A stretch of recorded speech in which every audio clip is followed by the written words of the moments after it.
करावं. तुकाराम महाराज सांगतात, जेवत असताना सुद्धा आपण जे काय कर्म करतो किंवा नाम घेतो तरी आपल्या त्या नामाचा आपण त्या वाटेकरी आहोत, पुण्याचे वाटेकरी आहोत.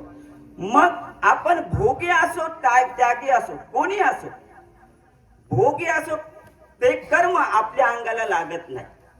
कोणतंही पाप म्हणजे भोगीचा अर्थ म्हणजे कोणताही पाप असा शब्द नाही आहे. भोगी त्याचा शब्द वेगळा दिलेला आहे. त्यात कोणताही त्याग केला आणि त्या गोष्टीला आपल्याला ते कर्म अंगाला लागत नाही असं जगद्गुरु संत तुकाराम महाराज सांगतात. शेवटी चरणामध्ये सांगतात, नाम जपे, हो, नित्य नाम जपे, रात्रंदिवस जप करा. रात्रंदिवस काय होतं, माणसाला जीवन मुक्ती होते. असा या धावता अभंगाचा भाव वाटताय. विठ्ठल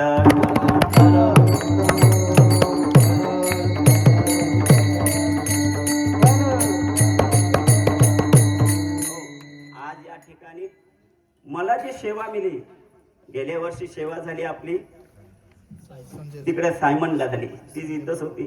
पण नावाने शंभू म्हणजे त्या शंभूच्या ठिकाणी आज सोमवार आला आणि त्या सोमवारी इथं जिथं पाहिजे तिथं आला.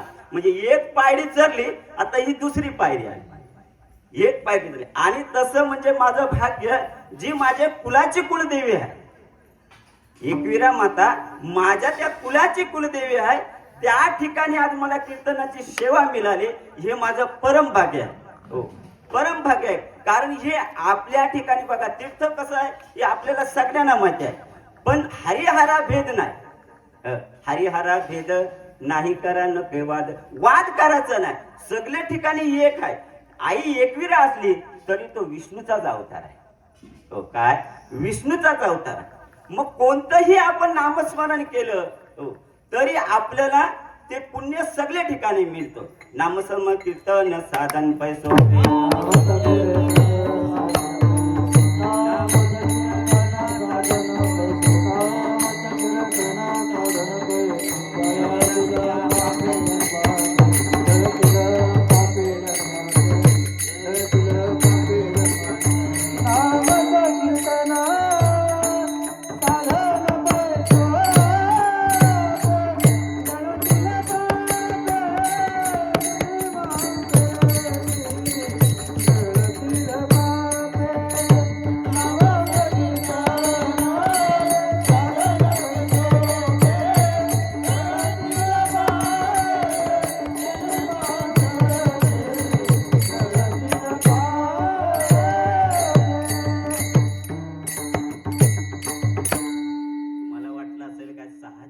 अभंग आहे. किती मोठा म्हणजे 3 तास केला तरी कीर्तन संपणार नाही. हो, 3 तास. पण 3 तास नाही केला तरी आपण जरी 1 तास केला तरी ते 3 तासाची सेवा होईल. हो, 6 चरणाचं म्हणजे प्रत्येक अभंगाला जर अर्धा तास आपण पकडला तर 3 तास होते. जरी आपण 1 तास केला तरी ती सेवा आपली पूर्ण होते. हो, मला म्हणायचं आहे, ज्या आपण तीर्थक्षेत्रावर आहोत ती आई एकविरा ज्या कुलची कुलदेवी आहे, त्या ठिकाणी भगवान शंकर ज्या वेळेला नाभीत बसलो होतो त्यावेळेला पार्वती मातेला जे ज्ञान सांगलं, बृहत ज्ञान सांगितलं, त्या ज्ञाना अनुषंगाने जो तत्वज्ञान आणि ज्या वेळेला सांगत असताना मच्छिंद्रनाथ माशाच्या पोटामध्ये आले आणि आल्याबरोबर त्यावेळेला त्यांना ते ज्ञान झालं. पार्वती माता झोपली, पार्वती माता झोपली. तीच अर्धी म्हणजे 3.5 पीठामध्ये, 3.5 पीठामध्ये अर्ध पीठ म्हणजे ती एकविरा. आपल्या महाराष्ट्रामध्ये 3.5 पीठामध्ये आहेत, पीठ भरपूर आहेत, पण महाराष्ट्रामध्ये 3.5 पीठ आहेत. ते अर्ध पीठ म्हणजे तीच रेणुका झाली, तीच आई एकविरा झाली. ती एकविरा ज्या वेळेला पार्वती माता झोपली होती, झोपली असताना त्या वेळेला पार्वती माता झोपली आणि मग शंकर भोलेनाथांना ज्या वेळेला ध्यान सुटलं आणि ध्यान सुटत असताना ध्यान सुटले बरोबर भगवंताने पार्वती मातेला श्राप दिला. काय श्राप दिला? का तू या मृत्यूलोकामध्ये जाऊन समुद्रामध्ये जे लोक मासेमारी करतात, अभंग संतांचा आहे, अभंग संत आहे, पण हे पण तीर्थक्षेत्र आहे, हे पण तीर्थक्षेत्र आहे. हो, ह्याच्यामध्ये वेगळं काय नाही. जरी तुकाराम महाराजांचा आहे आणि तिथं पण सगळे संतच येऊन गेला, आपण सुद्धा इथं आलेले आहोत, ते संतच आहे. मला एवढं म्हणजे बोलायचं आहे, आज या ठिकाणी आपण कीर्तन करायला जे मला भाग्य मिळलं हे माझे भरपूर जन्माचे पुण्य आहे. म्हणून त्या ठिकाणी मला हे मिळलं. जन्म जन्मे आमे बहु पुण्य के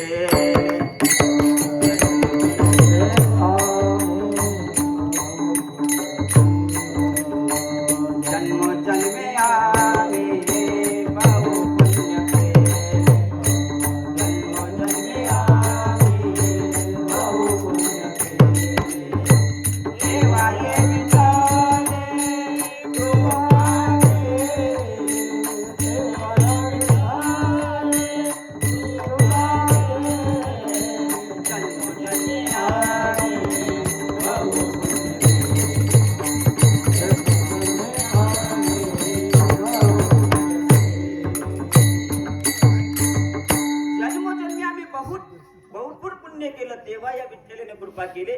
आज या एकविरा ठिकाणी मला जी सेवा मिळाली आणि ते कीर्तनाच्या रूपातून हो या अनेक जन्माचे पुण्य लागतात. त्या ठिकाणी ही सेवा मिळली. मी खरोखर बाबांचं धन्य म्हणजे माझ्यासारख्या पामराला ही सेवा मिळाली. बाबाचं जेवढं थोरवे गावावे तेवढे कमी आहे. मला सांगायचं आहे ज्या एकविरा ठिकाणी आपण तीर्थक्षेत्र आलो मग भगवान शंकर आणि पार्वती मातेला ते ज्ञान दिलं. त्या ज्ञानाने पार्वती मातेला श्राप दिला म्हणजे तो वरदान होता का आगरी कोल्यांच्या मध्ये तू जाऊन त्यांचा उधार निवार करशील. त्या ठिकाणी मग जे समुद्रामध्ये जे मासेमारीला जातात हो मासेमारीला जातात ज्या वेळेला संकट येते त्यावेळेला तुला ते हाक मारतील त्यावेळेला तुम्ही धावून यायचा असा तो वरदान दिला. म्हणून आपण इथं तीर्थक्षेत्र आलो. या तीर्थक्षेत्र अनेक काही घडतात तिकडे नाही पण आपण नामस्मरण केलं तर आपल्याला सगळं मिळतील. जिकडे आपल्याला बघायचं आहे तिकडे नाही बघायचं. आपल्याला जे पाहिजे ते आपल्याला करायचं हो. मग अशा ठिकाणी त्या तीर्थक्षेत्र भगवंताने सांगितलं त्यावेळेला पार्वती माता आणि त्या पार्वती मातानं तीच रेणुका हो म्हणजे सत्ययुगामध्ये ते वरदान दिलेलं ते त्रेतायुगामध्ये परशुरामांनी ती रेणुका माता त्या रेणुका मात्याने तेच अवतार धरलं कुठं एकविराच्या ठिकाणी. एकविराच्या ठिकाणी दिलं आणि तोच आपला जीवन उद्धार करण्यासाठी आई जगदंबा आणि त्या भोलेनाथाने ही आपल्यावर कृपा केली. त्या भगवंताने आपल्यावर कृपा केली.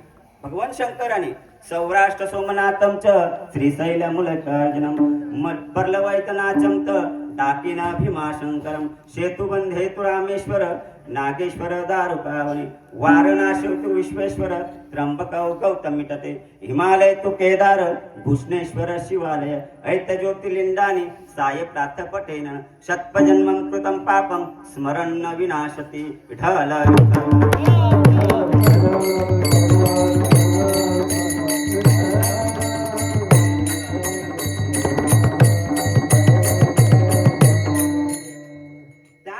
भगवान शंकराने आज या ठिकाणी आपण नेहमी आरती घेतो. आई एकविराची आरती एकविरा आई देई मजवरा देई मजवरा शरणमय तुझला आई दर्शन पामरा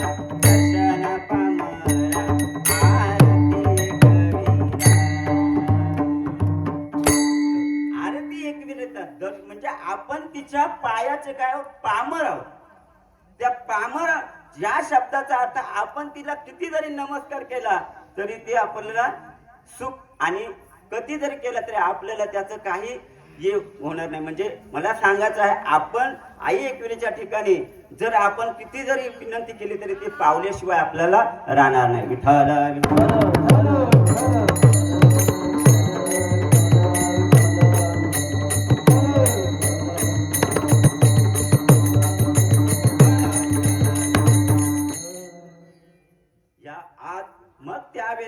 मग पांडुरंग राम म्हणता वाट चाले राम म्हणता वाट चाले यज्ञ पावले पडले. राम म्हणताना ज्या वेळेला आपण पंढरीला जात असताना एक एक पाऊल म्हणजे आता आपण आळंदीला आलो एक एक पाऊल काय बोलत आलो ज्ञानबा तुकाराम ज्ञानबा तुकाराम. जरी ज्ञानबा तुकाराम जर बोललो तरी आपले ते यज्ञ होतात.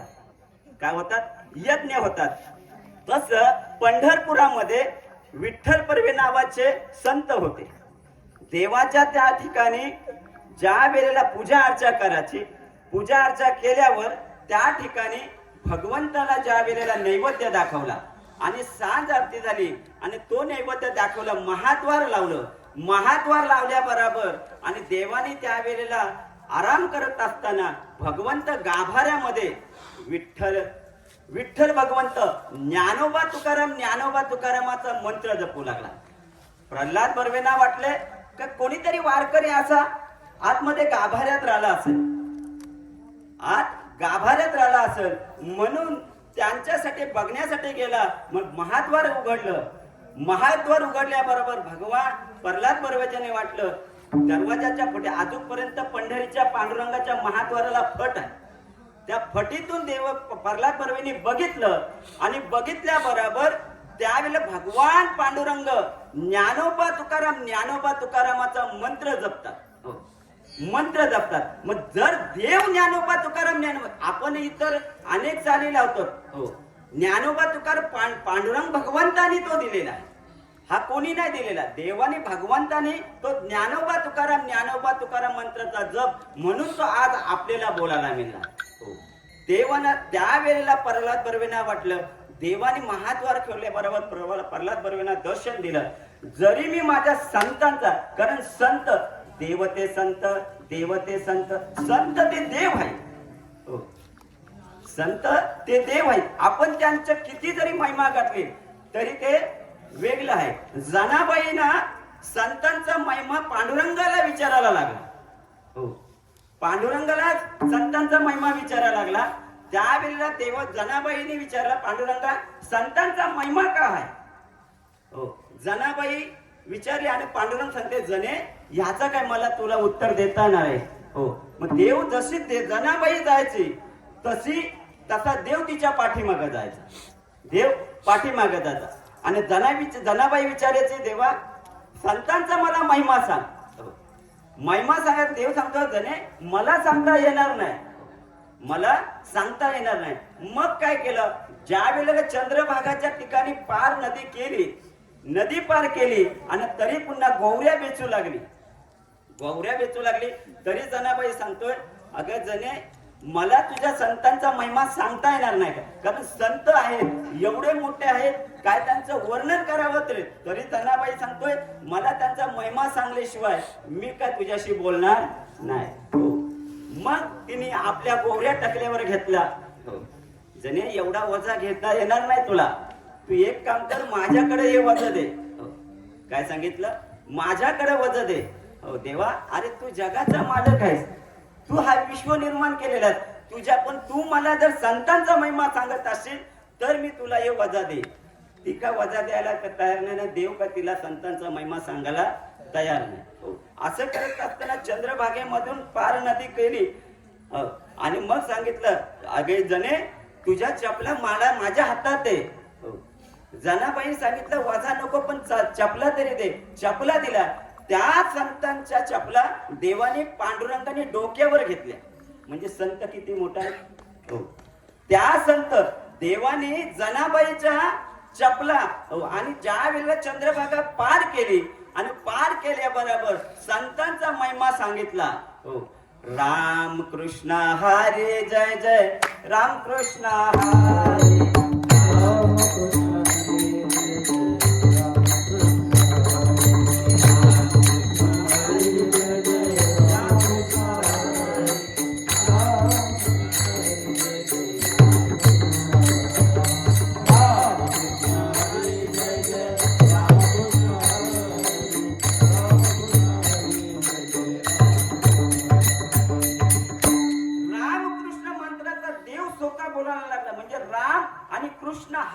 या तिन्हीचा मंत्राचा एक नाम झाला.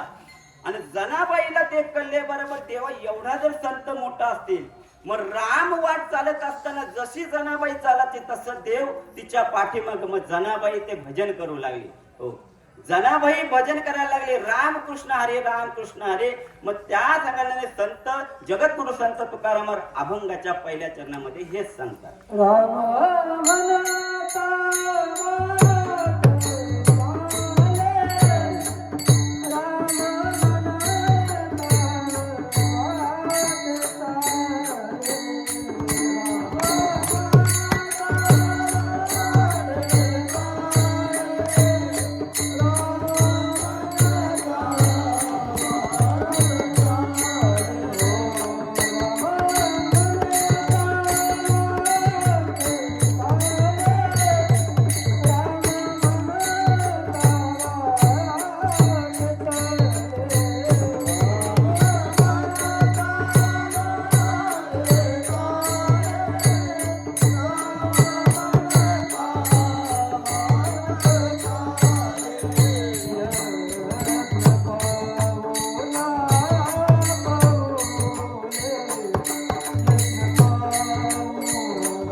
पाऊल. हो, राम म्हणत असताना आपल्या जीवनाचा उद्धार होत. काय होतं? उद्धार. आपण कोणतंही काम केलं आणि कोणतंही कुठल्या व्यवसायामध्ये गेलो जरी आपण नामस्मरण चिंतन केलं तर यज्ञ झाल्याशिवाय राहणार नाही. हो. मग शरीर धन्य, शरीराला तुकाराम महाराज सांगतात हा शरीराला धन्यता दिला. शरीर एक नाशिवंत आहे. नाशिवंत देह जाणार सकळ आयुष्य खात काल सावधान. नाशिवंत देह आहे. मग जगद्गुरु तुकाराम महाराज सांगतात मग या शरीराला धन्यता का दिलेली आहे? हो. कारण या आपल्या हिंदू धर्मामध्ये या जीवनाला मुक्ती मिळते. काय मिळते? मुक्ती मिळते. मेल्यावर सुद्धा आपल्याला मुक्ती मिळते. कारण हे शरीर पंचतत्वाचा बनलेला, त्याला पंचतत्वामध्ये लीन व्हायचा, म्हणून त्या शरीराला धन्यता बोललेल्या. हो. मग आपण या मृत्यूलोकामध्ये आलो, जन्माला आलो, मग त्या देवाचं आपल्याला चिंतन करणं हे आपलं कर्तव्य आहे. आपण अनेक जन्माचं पुण्य केलं, ते पुण्य आणि कर्म हे भोगण्यासाठी आलेलं. आलो निजाच्या माहेरा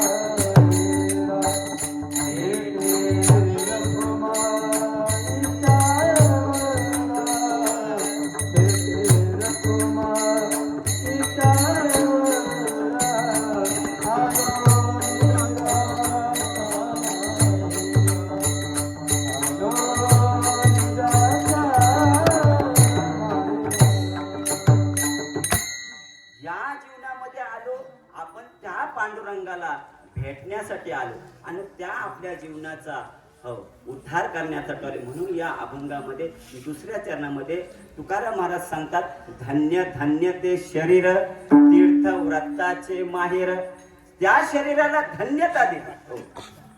मग आपण कोणताही व्यवसाय केला तरी आपल्याला ते पुण्य किंवा नामस्मरण चिंतन करायला पाहिजे. अनेक संतांनी तिथं चिंतन केलंय आणि नामस्मरण केलंय. कसाब नावाचा जो संत होता, काय होता? कसाब. आणि व्यवसाय कसला होता त्याचा? मटणाचा होता. आता तुम्ही बोलाल हे विषय कसाला? कारण पंढरपूरला तुम्ही गेलात, लाईनीला गेलात ना, तरी त्या संतांचा तुम्हाला फोटो आणि त्याची माहिती पण मिळेल. पण त्यांनी कोणतं कर्म नव्हतं केलं, पाप केलं नव्हतं, पाप केलं नव्हतं. तुम्हाला वाटत आता एवढा जर सांगितला 6 चरणांचा आहे, मग अभंग कीर्तन किती मोठा होईल?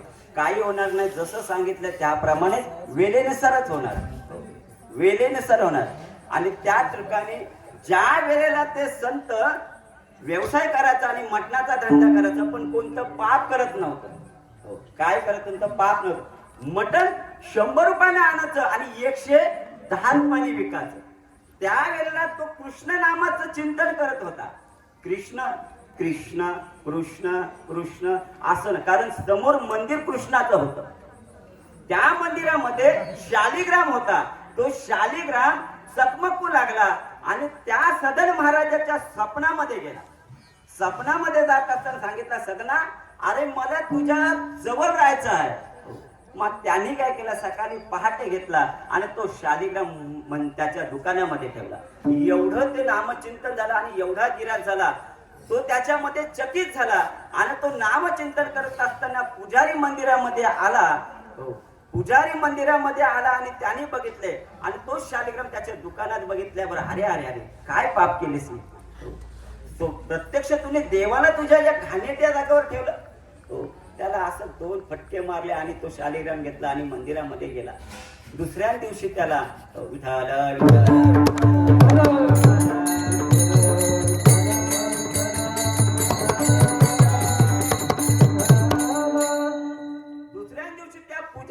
स्वप्नात गेला आणि स्वप्नात जात असताना त्याने सांगितलं, अरे ज्या ठिकाणी मी होतो तो माझा अतिप्रिय भक्त आहे. काय आहे? अतिप्रिय भक्त आहे. आणि मग सांगितलं जिथून आणलास ना मला तिथंच ठेव. मग तो शालिग्राम आणला आणि सांगितलं त्याला, नतमस्तक झाला. हो, नतमस्तक झाला आणि सांगितलं बाबा तुम्ही संत थोर आहेत, तुमचा महिमा थोर आहे. मग आपण या ठिकाणी धंदा करत असताना हो राम म्हणता वाट चाली यज्ञ पाऊल पाऊली. झाले राम राज, झाले राम राज काय उन्हे आम्हाशी. धरणी धरी पीक गाई ओवलेल्या म्हशी. राम म्हणता वेळोवेळा अनेक संतांनी तिथं उदाहरण दिलं ना, अनेक संतांचा महिमा सांगितलेला. मग धन्य त्या वेळेला त्यांनी सांगितलं आता जिथून आणला आणि त्या ठिकाणी तो शालिग्राम तो चकमकू लागला आणि सांगितलं त्यावेळेला मग ज्या ठिकाणी तिथं धंदा केला त्या ठिकाणी तिथं भगवान प्रत्यक्ष तिथं नांदू लागला त्याच्या घरामध्ये. मग जगद्गुरु संत तुकाराम महाराज त्याच्यामध्ये हेच सांगतात, या अभंगामध्ये काय सांगतात, राम म्हणता करिता धंदा, राम म्हणता करिता धंदा. मग राम कोणताही धंदा करत असताना आपल्याला त्याच्यामध्ये कसला दोष लागत नाही. धावता खेळता आपला कीर्तन आहे, कारण मी काय एवढा कीर्तनकार मोठा नाही, नवीनच आहे. दुसरा आपला कीर्तन म्हणजे ह्या दिंडीचा दुसरा कीर्तन आहे. या दिंडीत अशी कीर्तन आपली 8 झाली. किती? हा 8वा कीर्तन आहे. पण एवढं काही परिपक्व नाही. पण बाबांनी जी मला ताकीद, गुरूंचा आशीर्वाद आणि तुमचे मायबाप सगळी संत मंडळी आणि त्याच्या ठिकाणी हा कीर्तनाची सेवा माझ्या वाटेला आलेली आहे. मग आपण त्या ठिकाणी ते संत सांगतात त्याप्रमाणे आपण राम नामाचा जप कोणताही धंदा करत असताना या शरीराला धन्यता दिली. मग आपण पंढरपूरला गेलो. पंढरपूरला गेत असताना आपण काय काय करतो, मग आपल्या जीवनाला मुक्ती मिळण्यासाठी आपण काय काय करावं.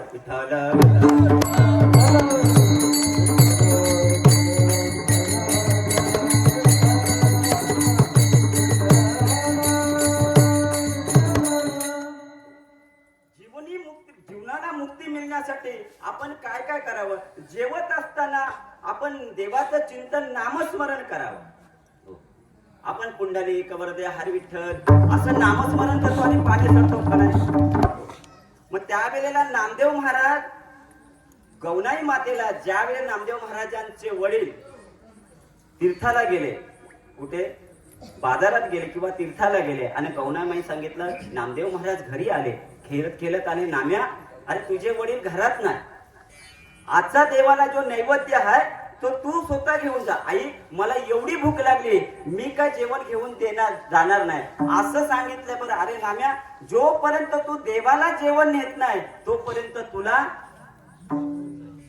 जेवायला मिळणार नाही असं सांगितलं. शेवटी भगवंत नामदेव महाराजांनी तो जेवणाचा ताट महाद्वार देवाच्या ठिकाणी नेला आणि सांगितला, देवा अरे माझ्या आईने तुझ्यासाठी जेवण दिलंय. बाबा बाजारात गेलेला आहे. काय?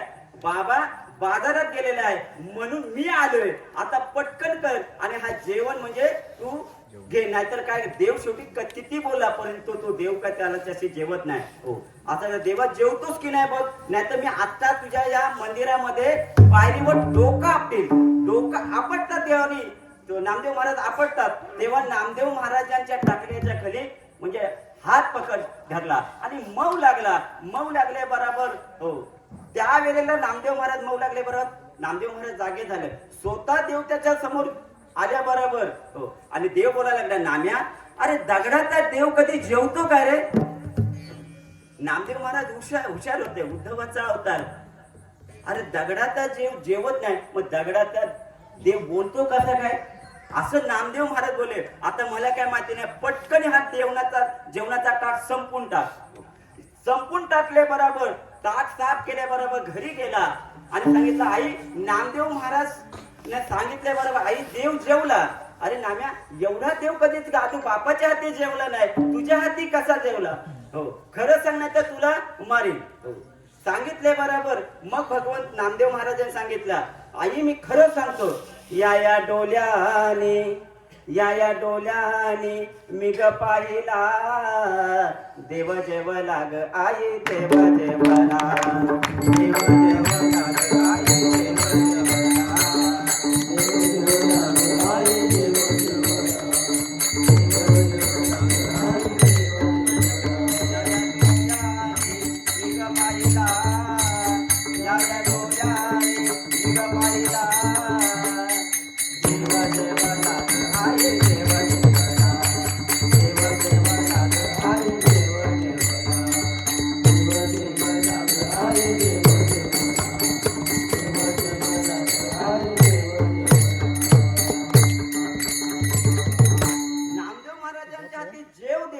बोलल्यावर खरं सांग बाबा जेवला काय एवढे बोलल्यावर नामदेव महाराज स्वतः सांगलं खरं आहे मी माझ्या डोळ्याने बघितला देव जेवला. हो त्यावेळेला जोपर्यंत मी देवाला जेवण देत नाही तोपर्यंत मी एकही घास खाणार नाही असा संकल्प घेतला. तेच अभंगाच्या चौथ्याचा राम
तो जेवीला उपवासी म्हणजे देवाचं ज्या वेळेला आपण कोणतं म्हणजे जेवण करत असताना देवाचं जर नामस्मरण केलं ते प्रसाद झाल्याशिवाय राहणार नाही. हो प्रसाद झाल्याशिवाय राहणार नाही. मग त्या आपण पंढरपूरला जातो. पंढरपूरला गेल्यावर आपण काय करतो पहिले चंद्रभागेमध्ये स्नान करतो. स्नान केल्यावर कोणाचं दर्शन घेतो पुंडलिकराया. तुम्ही बोलत का नाही बोला जरासा म्हणजे मला थोडीशी एनर्जी नवीन कीर्तन कराय का बाबा जुना नाही एवढा जरासं तुम्ही हसत ना म्हणजे तुम्हाला काय 1500 रुपये आलं नाही काय केवायसी कंप्लीट झाली नाही वाटतं सगळ्यांची लेडीज म्हणून हसत नाही. पंढरपूरला गेल्यावर त्या पुंडलिकाचं दर्शन पंढरपूरला गेल्यावर पुंडलिकाचं दर्शन घेतलं करे त्या चोखोबाचं दर्शन घ्यायला लागते म्हणजे शरीराने पूर्ण चोख व्हायला लागते. मग नामाची विनमुख व्हायला लागते. नामाची विनमुख झाल्यावर मग त्या पांडुरंगाचं दर्शन घ्यायला लागतं. पांडुरंग एकटाच आहे का रुक्मिणी माता आहे. मग ते पांडुरंग आणि रुक्मिणी माता एक आहे. मग त्या दोघांचं भजन करू विठोबा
वाटचाली यज्ञ पाऊल पाऊली, धन्य धन्य ते शरीर तीर्थ व्रताचे मायर, राम म्हणिता करिता धंदा सुख समाधी त्या सदा, राम म्हणता घासोघासी तो जेविला उपवासी.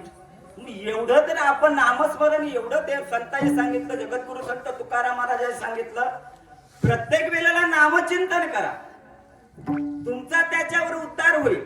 आपण आज दिवसभर तिसरा दिवस झाला चालत आलो, ज्ञानबा तुकाराम, ज्ञानबा तुकाराम अशी जी संत मंडळी आहे ती गायनाचार्य आहेत.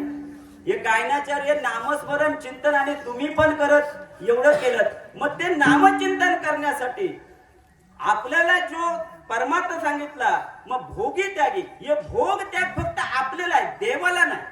न पुण्यम न पापम न सौख्यम न दुःखम, न पुण्यम न पापम न सौख्यम न दुःखम, न तीर्थम न वेदा न यज्ञम, अहं भोजनैव भोजनाभूतम्, चिदानंद रूपं शिवोऽहं शिवोऽहं, चिदानंद रूपं शिवोऽहं शिवोऽहं, अहं निर्विकल्पो निराकारो, विभक्त्वाद सर्व सर्व इंद्रिया, समामे सर्वत्व मुक्ति बंधनं, चिदानंद रूपं शिवोऽहं शिवोऽहं, चिदानंद रूपं शिवोऽहं शिवोऽहं. देवाला ते भोगणे फक्त आपल्याला आहे, भोगी त्यागी. ते कर्म आपल्या अंगाला, ते नामस्मरण केले तर कर्म आपल्या अंगाला लागत नाही. कर्मंडवादिका तस्य मा फलेषु कदाचन, मा कर्म हेतु भूर्माते संगस्तव कर्माणी. माऊली सांगतोय, जे मनुष्य कर्म करतो त्याप्रमाणे भोग भोगायला लागतो. मग आपण पंढरपूरला जातो, पंढरपूरला गेल्यावर आपल्या आता आनंदी झालं, आनंदी काय ना पंढरपूर काय वेगळं नाही आलं, ते एकच आहे.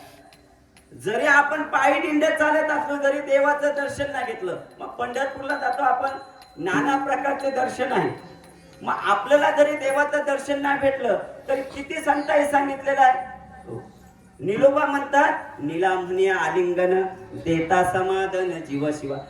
देवाला नुसतं आलिंगन दिलं तरी समाधान वाटते, समाधान वाटते. मग त्या समाधान वाटण्यासाठी मग दुसऱ्या याच्यात काय सांगतात, जर आपल्याला ते आलिंगन नाही मिळलं, मग देवाचं काय करा, पूजा करा. पूजुदाता विठ्ठलाशी ते वैकुंठाशी मुक्त होती, पूजुदाता वैकुंठाशी. मग देवाचं जर आपण पूजा केलं, 3 पूजा आहे, एक नित्य पूजा, पाठ्य पूजा आणि ओटी पूजा, अशा 3 ओटी पूजा आहेत. मग त्या 3 ओटी पूजामध्ये आपल्याला देवाने सांगितलं. मग तिसरं काय सांगितलेलं आहे, जे आपण देवाला आपल्याला एवढं नाही झालं, मग देवाचं चरण बघ, चरण धरा. मग चरण दिल्यावर काय होतं, आता कोठे धावे मन तुझे चरण देखलिया. देवाचं चरण बघा. मग ते जर आपल्याला नाही मिळलं, मग काय करा. मग तिसरं काय सांगितलं, तुकाराम महाराज सांगतात, काय महिमा वर्ण मी किती, कोटी ब्रह्मे हत्या मुख पाहता जाते.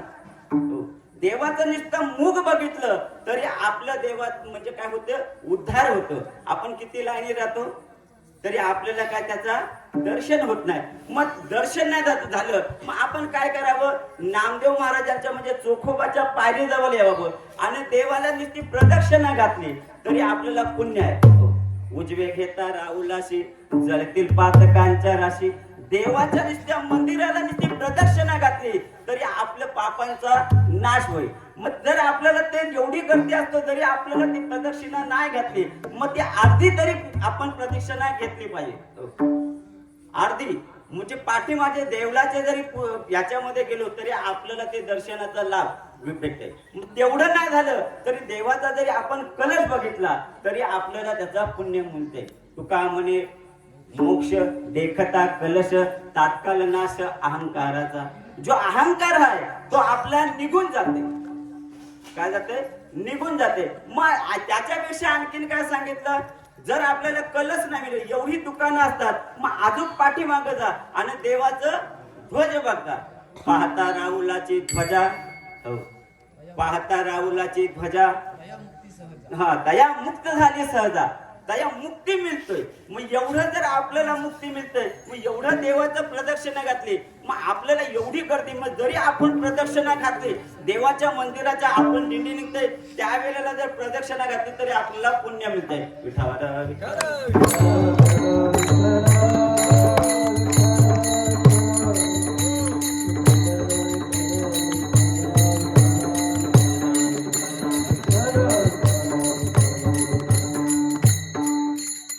प्रदक्षिणा कथा श्रवण प्रदक्षिणा नाही गणना सुकृताच्या नित्या प्रदक्षिणे घातल्या तरी पुण्य मिळते. पुण्य मिळते. मग एवढं जर सांगितलं असतं तर आपल्याला पुण्य मिळतंय. मग आपण कुठेही गेलो एक जरी नुसतं पाटण पनवेल वरून जरी आपण चालत म्हणजे एवढी गर्दी मिळली तरी पंढरपूरला जायला नाही मिळलं, जरी त्या भूमीला नुसतं पाय लावलं तरी आपल्याला पुण्य मिळतंय. वाराणसी मास गोदावरी एक दिवस पंढरपुरी पाऊल परी ऐसा ठसा नामाचा. हो एवढं त्या संतांनी सांगितलं आणि मग त्या ठिकाणी गेल्यावर आपल्याला मुक्ती मिळते. हो विठ्ठल विठ्ठल.